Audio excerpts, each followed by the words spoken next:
السلام علیکم ناظرین، آپ دیکھ رہے ہیں لائیو ڈاکٹر شاہد مسعود اور میں ہوں مہر شیر۔ آج عدالت نے پینما کیس کی JIT کے لیے اسٹیٹ بینک اور SECP کے ناموں کو مسترد کر دیا، جبکہ حکومت نے راؤ تحسین صاحب کی جگہ پر سلیم بیگ صاحب کو پرنسپل انفارمیشن تعینات کر دیا ہے۔ اس کے علاوہ زرداری صاحب نے بدین میں جلسے سے خطاب کرتے ہوئے وزیر اعظم کو شدید تنقید کا نشانہ بنایا۔ ان سب ایشوز پر ہم آج کے پروگرام میں ڈسکشن کریں گے۔ ہمارے ساتھ اسٹوڈیو میں موجود ہیں ڈاکٹر شاہد مسعود۔ السلام علیکم ڈاکٹر صاحب۔ وعلیکم السلام جی، آپ کو بھی وعلیکم السلام۔ ڈاکٹر صاحب، آج عالمی یوم آزادی صحافت منایا جا رہا ہے اور اس کے علاوہ آج اعتزاز احسن صاحب نے بھی مریم نواز صاحبہ پر الزام لگایا ہے۔ مریم نواز صاحبہ پہ جو الزام لگایا ہے اعتزاز احسن صاحب نے کافی سنگین ہے جی، اور یہ وہ بات ہے جس سے بچنے کی کوشش حکومت بھی کر رہی تھی، اپوزیشن بھی کر رہی تھی، سب لوگ کر رہے تھے کہ مریم نواز صاحبہ کا ذکر اس میں نہ آئے یا ایک خاص مرحلے پہ ان کا نام اس میں سے ہٹا دیا گیا تھا یا جو بھی کچھ ہوا تھا۔ لیکن آج اعتزاز احسن صاحب نے ان کا نام لے کے آپ سمجھیں کہ ایک جسے کہتے ہیں نا کہ ایک بات کر دی ہے، اور اس بات کا جو دوسرا حصہ ہے وہ زیادہ سنگین ہے، کیونکہ اعتزاز احسن صاحب یہ کہہ رہے ہیں کہ جتنے اجلاس ہوتے ہیں وزیر اعظم ہاؤس میں ان کی ریکارڈنگ جو ہے وہ میڈیا سیل کرتا ہے۔ مریم نواز صاحبہ کے جو ماتحت کام کرتا ہے اعتزاز احسن صاحب نے بڑا سنگین الزام لگایا ہے۔ لیڈر آف دا اپوزیشن ہے وہ، سینٹ میں پاکستان کے سابق وزیر داخلہ ہیں۔ جی، وہ کہہ رہے ہیں کہ ریکارڈنگز ہوتی ہیں اور ریکارڈنگز جو ہیں وہ مریم نواز صاحبہ کے وہ تمام اجلاس جتنے بھی ہوتے ہیں وہ کلاسیفائڈ ٹاپ سیکرٹ جو بھی انفارمیشن ڈسکس ہو رہی ہوتی ہیں اجلاسوں میں وہ اسٹریٹجک سیل ان کا ریکارڈنگ کرتا ہے۔ اور اس پہ میں ابھی تھوڑی دیر کے بعد بات مزید کروں گا، لیکن ایسا بھی ہوا ہے اور حالیہ کچھ سالوں میں یہ میں بالکل آپ سمجھیں کہ یعنی یہ 100% درست اطلاعات ہیں، ایسا بھی ہوا ہے کہ جو اہم اجلاس ہیں ان کی ریکارڈنگز کر کے باہر کے لوگوں کو دی گئی ہیں حالیہ چند سالوں میں، اور ایوان صدر میں بھی اور ایوان وزیر اعظم میں بھی ریکارڈنگز باہر بھی دی گئی ہیں۔ یہاں پر اسلام آباد، لاہور، کراچی ایسے سیاستدان اور ایسے بیوروکریٹس موجود ہیں جنہوں نے یا باقی بزنس مین جنہوں نے ذاتی طور پہ اپنے گھروں میں ایسے سسٹمز لگائے ہوئے ہیں جو کہ آس پاس کے 1 میل یا ان کی جو بھی ریڈیس جتنی پاورفل مشین ہوتی ہے وہ ساری ٹیلی فون کال سن سکتے ہیں اور اس کو ریکارڈ کر سکتے ہیں۔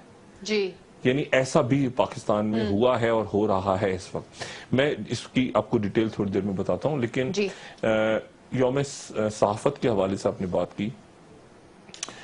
پاکستان میں صحافت اللہ کا شکر ہے بہت آگے گئی۔ پچھلی کئی دہائیوں سے تو پرنٹ میڈیا تھا، لیکن پھر الیکٹرانک میڈیا آیا سن 2000 میں 2001 میں، اور پاکستان میں آخری یا آگے چل کے کتنے ڈائریکٹر نیوز یا نیوز چینلز کے سربراہان ہوں گے، لیکن پہلا بہرحال میں ہی تھا۔ یہ مطلب اس تاریخ کو تو چینج نہیں کیا جا سکتا۔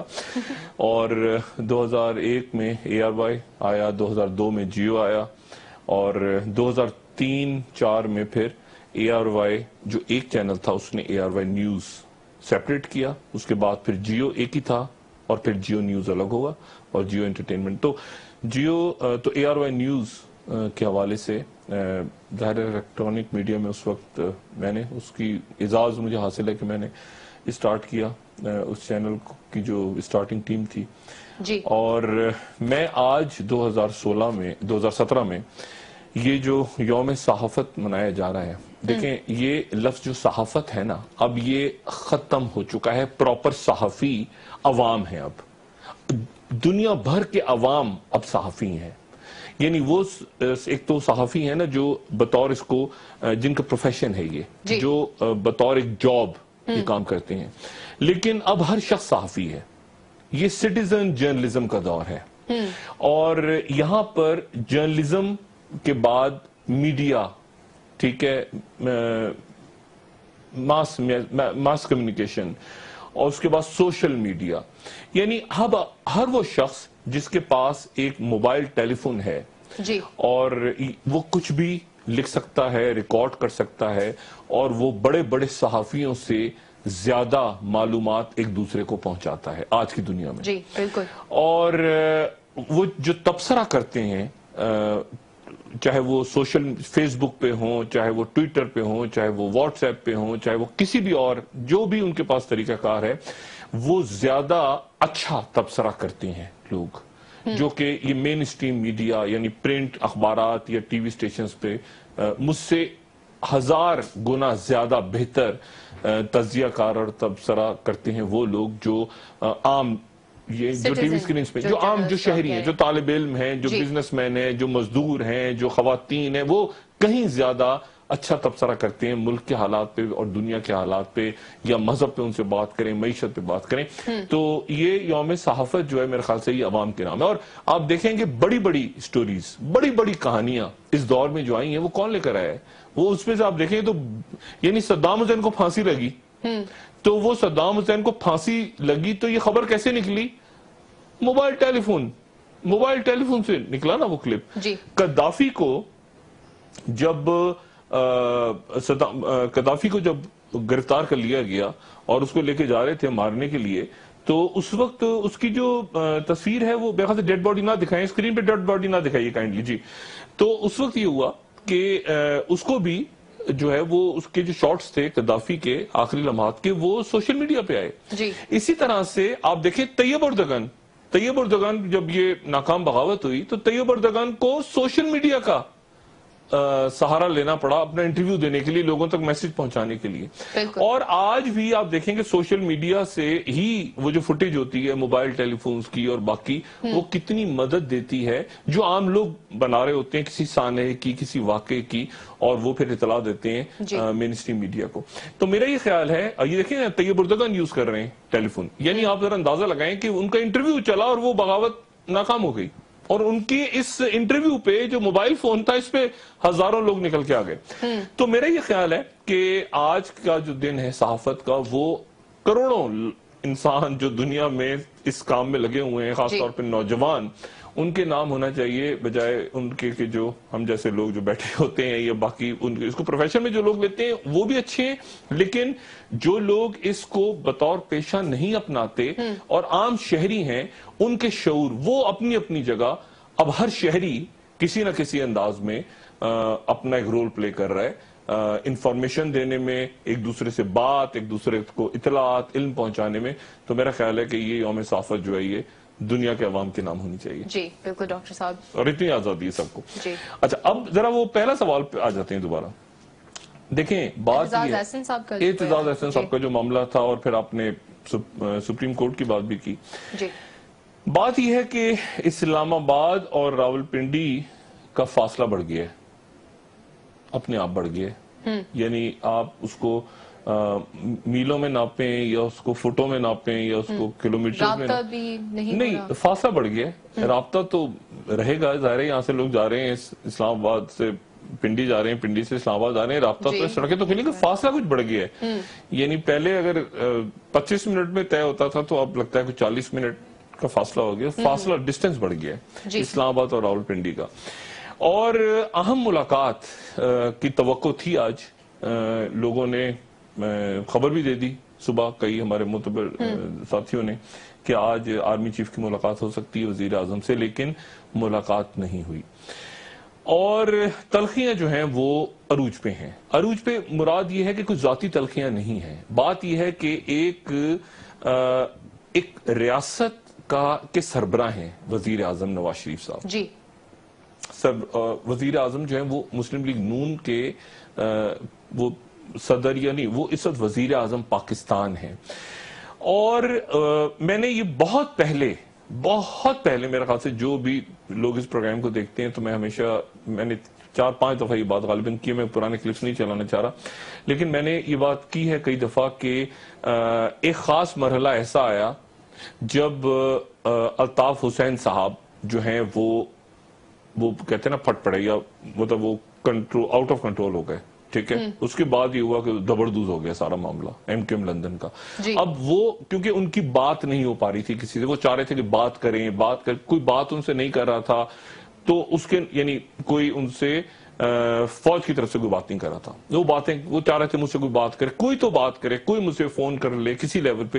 جب رابطہ ختم ہوا تو، اور اس سے پہلے وہ